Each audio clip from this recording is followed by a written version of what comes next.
Hello friends, welcome to this video. आज की video आपके लिए बहुत ही ज़्यादा हेल्पफुल होने वाली है, तो इस वीडियो को प्लीज़ पूरा देखिएगा। बिकॉज आज की इस वीडियो में मैं आपको बताने वाली हूँ कि डेली कंसिस्टेंट होकर और अपना 100% देकर पढ़ाई कैसे कर सकते हैं आप। और साथ ही साथ कुछ गलतियाँ भी बताऊँगी जो मैंने अपने पास्ट के एग्ज़ाम्स में की थी, जो आपको इसमें नहीं करनी है और ऑब्वियसली मैं भी नहीं करूँगी। तो साथ साथ में पढ़ाई करेंगे अपना डेली टारगेट्स बनाकर। तो चलिए इस वीडियो को स्टार्ट करते हैं, जो कि बहुत ही इम्पॉर्टेंट वीडियो होने वाली है। तो सबसे पहला जो हर एस्पिरेंट्स का क्वेश्चन रहता है कि how to complete the syllabus. Because SSC exams का नाम चाहे कोई भी हो, CHSL का हो, तो कोई बच्चा अगर CHSL की प्रिपरेशन करना है तो ऐसा नहीं है कि वो सिर्फ CHSL का ही सिलेबस कंप्लीट करेगा, वो CGL तक का सिलेबस कंप्लीट करता है सारा, ताकि वो जब इन फ्यूचर में कभी भी CGL का एग्ज़ाम देने जाए तो वो उसका सिलेबस पहले से ही कंप्लीट रहा। तो how to complete the syllabus. Syllabus को कंप्लीट करने के लिए ये जानना ज़रूरी है कि हमारे सिलेबस में कौन कौन से टॉपिक आते हैं। तो हम जैसे सबसे पहला जो मतलब हमारा जो सब्जेक्ट होता है वो मैथ्स का होता है, और रीजनिंग का होता है, इंग्लिश का होता है, GS का होता है। तो इन जो सिलेबस को कंप्लीट करने का हमारा एक रोड मैप होना चाहिए। तो रोड मैप, अच्छा, मैं आपको जो रोड मैप बताने वाली हूँ, इसी रोड मैप को आपको कंसिस्टेंट होकर डेली पढ़ाई करनी है और कहीं भी भटकना नहीं है, और दूसरा कोई भी रोड मैप नहीं अपनाना है। नहीं तो जो मैंने गलतियाँ की थी वही गलतियाँ हो जाएंगी और एग्ज़ाम नहीं निकलेगा। इस रोड मैप और इस जो मैं आपको स्ट्रेटजी बताऊंगी, इसको फॉलो करके आप बहुत ही अच्छे मार्क्स ला सकते हैं। बिकॉज़ मैंने एग्ज़ाम दिया है तो मुझे पता है एग्ज़ाम का पैटर्न क्या रहता है। और जो नए एस्पिरेंट्स हैं जिन्होंने अभी तक कोई भी एग्ज़ाम नहीं दिया है, तो उनके लिए वीडियो बहुत ही हेल्पफुल होगी, क्योंकि इस वीडियो में मैं जो बताऊंगी वो PYQ बेस्ड, नए पैटर्न पे बेस्ड, जैसे कि आप लोग को पता है बेडिक्विटी आ गया है, तो उस पर बेस्ड भी मैं आपको सारी चीज़ें बताने वाली हूँ। तो सबसे पहले अगर आपको मान लीजिए मैथ्स का कोई भी एक चैप्टर कंप्लीट करना है, जैसे कि परसेंटेज, तो आपको क्या करना है, सबसे पहले मैथ्स के लिए एक टीचर सेलेक्ट करना है। आप यूट्यूब पे जाइए, मैथ्स के बहुत सारे टीचर्स हैं, 5-6 तो बड़े फेमस ही टीचर्स हैं। तो आप उनका एक एक वीडियो, बहुत ज़्यादा लॉन्ग वीडियो नहीं देखनी है आपको, वीडियो को 10 से 15 मिनट चला के देख लीजिए, और क्वेश्चंस 2-3 क्वेश्चन देख लीजिए, और किससे आपको कौन से टीचर से ज़्यादा समझ में आ रहा है, आप ये देख के डिसाइड कीजिए कि आपको किस टीचर से पढ़ना है। सबसे पहले अपना टीचर डिसाइड कर लीजिए। उसके बाद टीचर डिसाइड करने के बाद लाइट भी आ गई, मतलब सही जा रही है डायरेक्शन। तो अब सबसे पहले आप अपना टीचर डिसाइड कर लीजिए। उसके बाद पर डे, अब मैं तो बोलूँगी कि आपको 2 से ज़्यादा एक 2 से ज़्यादा लेक्चर्स नहीं देखना है। अब बिल्कुल ही बिगनर हैं आप तो बस एक लेक्चर देखिए अभी, क्योंकि इकट्ठे आप 3-4 लेक्चर्स सिलेबस को बहुत जल्दी कंप्लीट करने के चक्कर में बहुत ज़्यादा ख़राब कर देंगे और बीच में ही आपकी कंसिस्टेंसी टूट जाएगी। तो आपको स्टार्टिंग से स्टार्ट करना है, तो आपको 1-2 लेक्चर्स ही देखने हैं। जैसे कि हमने लिया था परसेंटेज का, सबसे पहले अपने आपके टीचर सेलेक्ट हो गए, कोई भी एक टीचर्स, उनके आपको 1-2 लेक्चर्स देखने हैं। फिर लेक्चर्स देखने के 10 से 15 मिनट बाद थोड़ा सा ब्रेक लेकर आपको नोट्स बनानी है।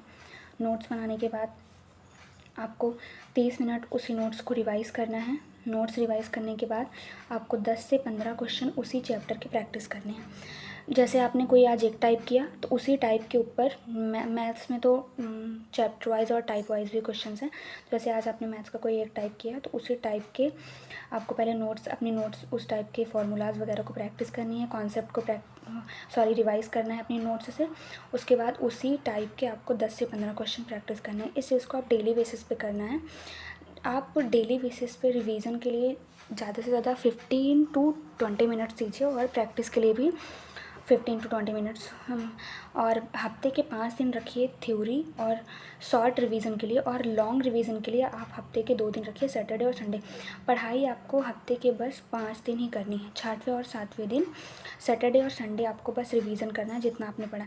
क्योंकि मैंने जो है यही पिछले एग्ज़ाम्स में यही दिक्कत थी मेरे पास कि मैंने पढ़ तो बहुत सारा लिया था, लेकिन मैं ना मेरी अच्छे से रिवीजन हो पाया था, ना मेरा अच्छे से प्रैक्टिस हो पाया था, जिससे कि सब ख़राब हो गया था। और आपको तो पता ही है कि रिवीजन और प्रैक्टिस बहुत इंपॉर्टेंट है, खास करके एसएससी के एग्ज़ाम्स में, जिसमें भीड़ इतनी ज़्यादा है कि जितना आप रिवीजन करेंगे, जितना आप प्रैक्टिस करेंगे, ज़्यादा पढ़ने के चक्कर में मत पड़िए। जितना आप पढ़ें उसको बार बार रिवाइज़ कीजिए, बार बार रिवाइज़ करेंगे तो वो चीज़ आपकी पक्की हो जाएगी। ज़्यादा से ज़्यादा आप पढ़ना चाहेंगे तो पीछे की चीज़ें भी आप भूलते चले जाएंगे। इसलिए आपको कम पढ़ने और रिवीजन और प्रैक्टिस ज़्यादा करने पे फोकस करना है। तो ये हो गया डेली का प्लान, और हम अपना वीकली प्लान सेट करने वाले। तो डेली के प्लान में ही रहेगा कि पर डे आपको मॉर्निंग के 3 आवर्स एंड इवनिंग के 3 आवर्स आपको फिक्स करने होंगे अपने। जैसे कि बहुत सारे एस्पिरेंट्स होते हैं, सुबह उठते हैं, जो मन में आया, जो सब्जेक्ट मन में आया वो सब्जेक्ट स्टार्ट करके पढ़ने लग गए। कोई उनका टाइम फिक्स नहीं है, ऐसे जितना टाइम मन किया जो पढ़े। तो इससे आपका जो है स्टडी साइकिल वो पूरा बिगड़ जाएगा। आज कुछ और पढ़ रहे हैं, कल कुछ और पढ़ रहे हैं, परसों मन ही नहीं कर रहा है तो पढ़ ही नहीं रहे हैं। तो इस तरह आपको बिल्कुल नहीं करना है। सबसे पहले आपको रात में सोते टाइम या फिर सुबह के टाइम आपको टारगेट सेट करना है, आपको कल क्या पढ़ना है या फिर आपको आज पूरे दिन में क्या पढ़ना है। तो जैसे रात में मैंने कल टारगेट सेट किया, अपना सोने से आधे घंटे पहले मैंने टारगेट सेट किया। आप सुबह, ये नहीं कि आप रात को टारगेट सेट कर लिए, उसको सुबह उठने के बाद आप टारगेट को देख नहीं और डायरेक्ट कंप्लीट करने में लगे, बिल्कुल भी ऐसा नहीं करना।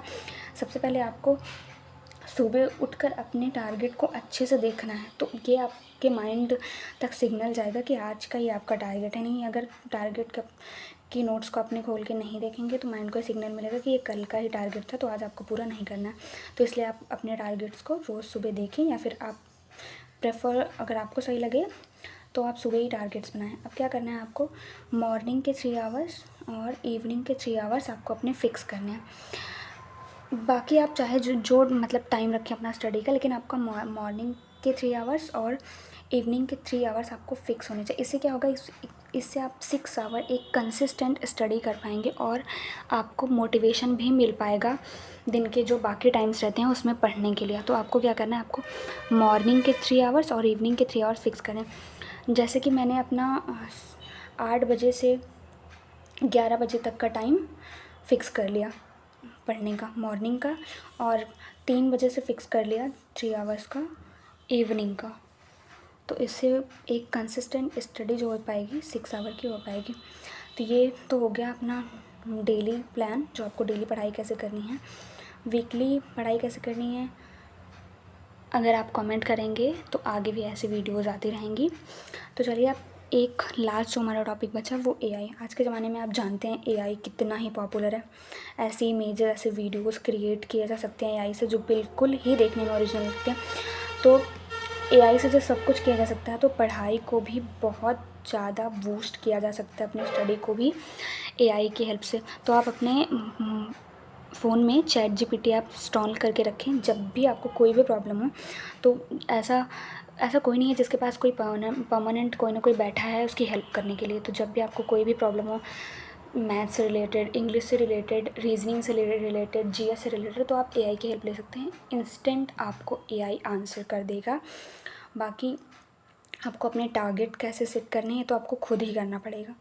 क्योंकि देखिए, मैं अभी अपना टारगेट सेट करने का तरीका, मैं कैसे पढ़ती हूँ सुबह से शाम तक, ये बताऊँगी। तो क्या पता आपका टाइम कुछ दूसरा हो, आपका टाइम पढ़ने का, आपको मॉर्निंग में मैथ्स अच्छी लगती हो, मुझे मॉर्निंग में इंग्लिश अच्छी लगती है, आपको इवनिंग में इंग्लिश अच्छी लगती हो। तो इस हिसाब से टारगेट्स तो आपको डेली सेट करना। बाकी आगे की आपको पढ़ाई कैसे करनी है, अगर आपको ये वीडियो अच्छा लगा तो बताइएगा। आगे की आपकी पढ़ाई में हेल्प करने के लिए और ऐसे वीडियोस आती रहेंगी। और अगर आपको टारगेट सीरीज़ भी चाहिए तो नीचे कमेंट कीजिएगा। Thank you.